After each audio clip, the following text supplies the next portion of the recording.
मीनाक्षी शर्मा जी, उत्तराखंड से। राधे राधे राधे महाराज जी। महाराज जी, मैं शिव भक्त हूँ, शिव शिव जपता हूँ।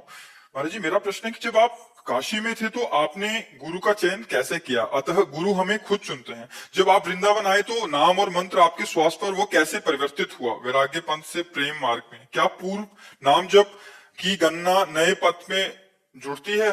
इसे नई साधना मानेंगे या पूर्व की ही?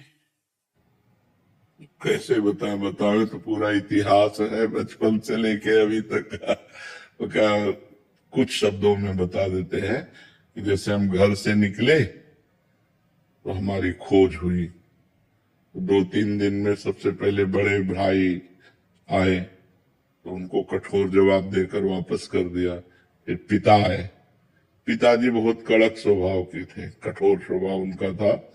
शासन बिल्कुल सत्य धर्मात्मा, नंगे पैर हल जोतने वाले किसान, कभी जूता नहीं पहना, कभी सिले कपड़े नहीं पहने।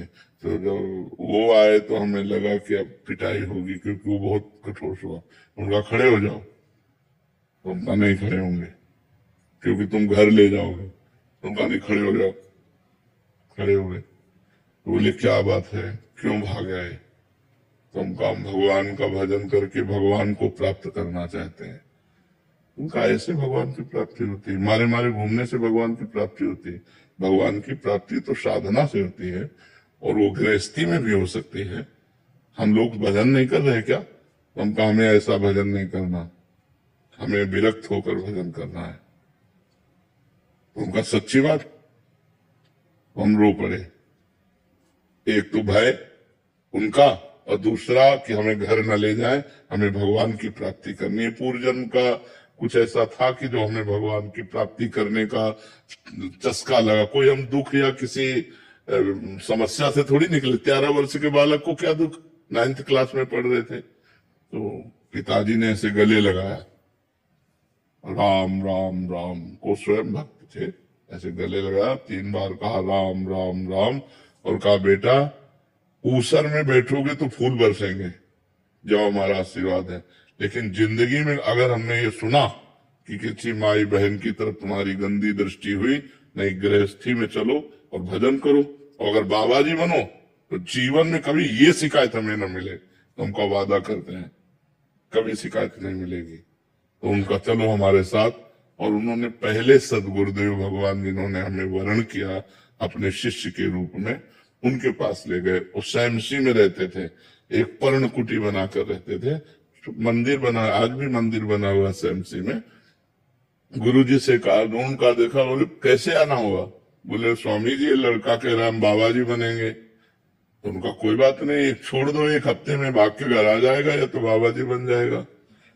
1 हफ्ते भोजन न देना, आश्रम के सब काम करवाना, और कठोर नियम, और दूसरे को पेड़ा बर्फी बांट रहे हैं, हम देख रहे हैं तो हमें न देना।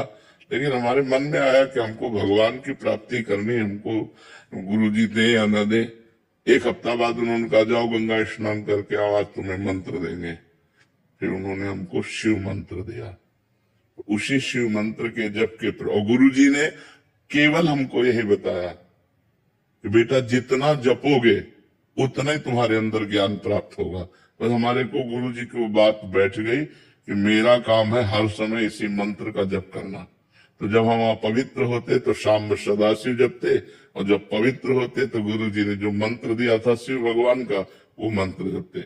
2 साल में गुरुजी पधार गए, फिर अनाथ हो गए, क्योंकि परमार्थ का मार्ग चलना बड़ा कठिन है। कोई साथी तो चाहिए ना हमें बताने वाला। अभी 13 और 2 15 की आयु हुई तो एक संत आते थे, सुखदेव आश्रम जी महाराज। उनसे हमने कहा महाराज जी, हमारी जवानियों की तरफ कदम बढ़ रहे हैं और हमें हमारे गुरु जी अंतर ध्यान हो गए, हम चाहते हैं आप कृपा करें और मुझे आगे का मार्ग। फिर उन्होंने आगे का मार्ग महावाक्य और ये दिया। तो कुछ ही समय, लगभग 6 वर्ष 7 वर्ष वहां रहे। इसके बाद गंगा का किनारा पकड़ लिया। घोर विरक्ति, 1 रुपया कभी जीवन में नहीं रखा, ना आज है हमारे पास, ना आज है और ना जीवन में रखा। जैसे जीवन में थे वैसे ही। अंतर बस ये हो गया, पहले एकांत रहते थे, अब समाज में रहते हैं। पहले भरण पोषण आकाश वृत्ति के द्वारा होता था, आज भी भरण पोषण आकाश वृत्ति के द्वारा ही होता है। किसी से मांगना नहीं, कोई यहाँ फीस नहीं, अपने आप जो आ जाए उसी से भरण पोषण सबका होता है। भगवान की कृपा से जब काशी पहुंचे तब लगा जीवन का यही स्थान है, आजीवन काशी वास करो। घाटों में वास करते थे, किसी आश्रम में नहीं। ऐसे करने का स्वभाव नहीं था। तो जो हमारे सामने आ जाता, इसलिए कई कई दिन भूखे रहने पड़ते। वो सब कष्ट सहते हुए फिर काशी में ही हमको भगवान की प्रेरणा हुई। रास कैसा होगा वृंदावन, और वहीं से विधान बना। इतने में 20 वर्ष कम से कम व्यतीत हो गए होंगे, जितनी बात बता गए सारांश में बता। फिर वृंदावन आगमन हुआ, वृंदावनेश्वरी ने कृपा की और ये उपासना दे दी। तो इसमें मूलतः भगवान की ही सब रचना है।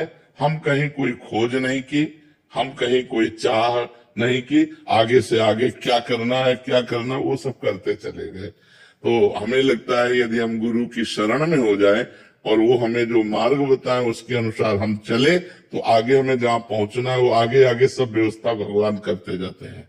किसका प्रश्न था, तो समझ रहे हो आप?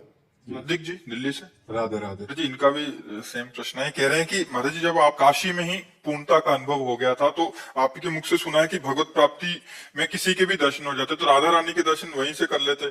आप इतने कष्ट में जीवन क्यों व्यतीत किया फिर महाराज जी?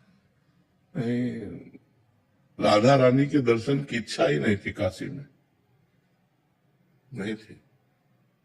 जो आनंद मिला वो पूर्णता का था। हमारे पास हम बैठे थे, आज भी पीपल का पेड़ तुलसी घाट में, तो शांत बैठे थे। तो एक संत आए, उन्होंने कहा चलो रास देखने। भाई जी हनुमान प्रसाद पोद्दार जी का अंध विश्वविद्यालय है, उसमें रासन का नहीं, हमें जरूरत नहीं। उनका चलो ना, पास हो रही देख लो चलो। उनका हमें नहीं जरूरत है तो आप हमें डिस्टर्ब क्यों कर रहे? तो उनका एक बार चलो ना। तो ऐसा लगा कि ये संत हट कर रहे हैं तो चल देना चाहिए अंदर से भगवान। ऐसे ही मतलब कोई हमारी रति नहीं, कोई श्रद्धा नहीं, क्योंकि संन्यास मार्ग के पति जी गए तो दिन में चैतन्य लीला और रात्रि में रास लीला। 1-2 दिन देखा तो बस ऐसा लगने लगा कि हमारी मांग यही है। 1 महीना देखा तो लगा अब हम जी नहीं पाएंगे।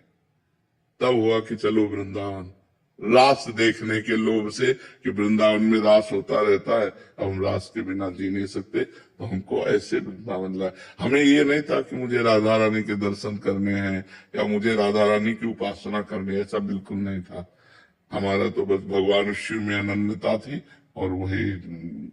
आपको शिव जी के दर्शन तो वहीं पे हो गए थे। जी। तो जैसे आपने सत्संग में बताया था, तो आपने बताया था कि जब एक बार दर्शन किसी भगवान के हो जाए जी। तो हम चाहेंगे तो किसी भी रूप का चाह सकते हैं। हाँ। तो जब आप तो हम चाह कैसे, चाह तो वृंदावन ने प्रकट की, वही तो आपको बताना चाहते हैं।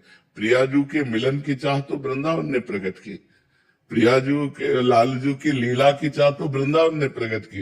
ये मेरी चाह नहीं थी, ये तो वृंदावन की चाह थी। वृंदावन की चाह विश्वनाथ जी ने प्रकट की, चलो वृंदावन। वृंदावन आए, अब वृंदावन का जब रंग चढ़ा तब ये बात आई। उसमें ऐसा नहीं। अच्छा महाराज जी आ गए आप, नहीं तो हम सब तो भगवान का